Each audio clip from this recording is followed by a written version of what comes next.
best way to provide prosperity and security is to do things right. And when it comes to building cars, Toyota does do it right.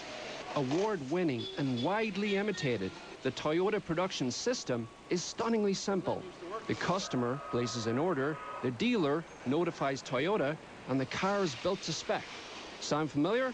Basically, Toyota builds cars the same way Dell builds computers. We're not stockpiling cars, and it works really well. Big three automakers like Ford and GM still use traditional mass production, the build it and they will come model. Mass production was the industry benchmark for decades, but in 2006, it's costly and antiquated.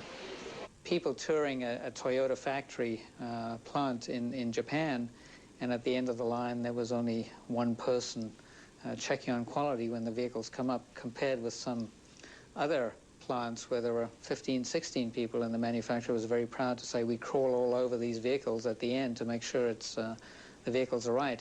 The Toyota approach was, we get it right from the beginning. Toyota is also different in the way it manages inventory.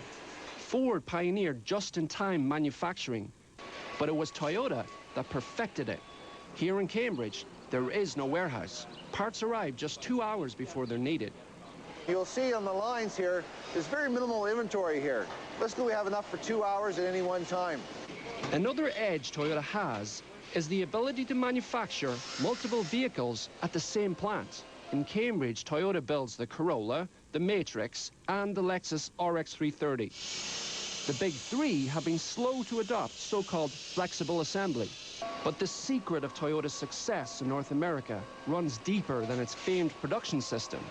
Toyota's corporate culture is also fundamentally different than that of a Ford or a GM. You can't get continuous improvement unless you have a culture of respect. And respect for people, respect for our suppliers, respect for our customers is very important within the Toyota culture. It's a culture that's distinctly Eastern in flavor, almost Zen-like. Tanguay peppers our conversation with Japanese management terms like Jakoda, meaning built-in quality, and Kaizen.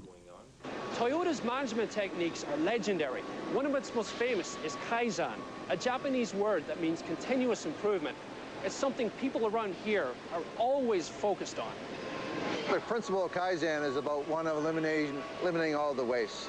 So we ask our team members, and everybody participates in it, how can they do the job a little bit better? Kaizen can be traced back to 1950s Japan, when the country underwent a manufacturing revolution. But in Canada, Kaizen starts here, in a Cambridge classroom of new Toyota employees on a mock assembly line. This exercise is all about learning the value of teamwork and coming up with new ways of doing things. The experience here is that every team member has a valued opinion and they want to hear about it. If you have the smallest idea, they want to know it and they want to see how they can implement it into the process. But hold on. By cultivating a culture of constant improvement, aren't workers at risk of literally Kaizening themselves out of a job? If I Kaizen my job and made improvements that I'm not needed, Toyota will not lay me off. They'll give me work in another area, and they'll give me meaningful work, so it's not just filling the job things. We don't lay people off. There hasn't been a layoff in Toyota worldwide since 1950. So what's next for Toyota? It's already the biggest automaker by market cap, valued around $200 billion US. It's also the most profitable, making over $12 billion last year. And in terms of volume, it's second only to GM. But many expect that mantle to soon pass to Toyota. We set up a standard, and then we work hard to reach that standard, then we raise the bar. That is a culture. Niall McGee, Report on Business Television, Cambridge.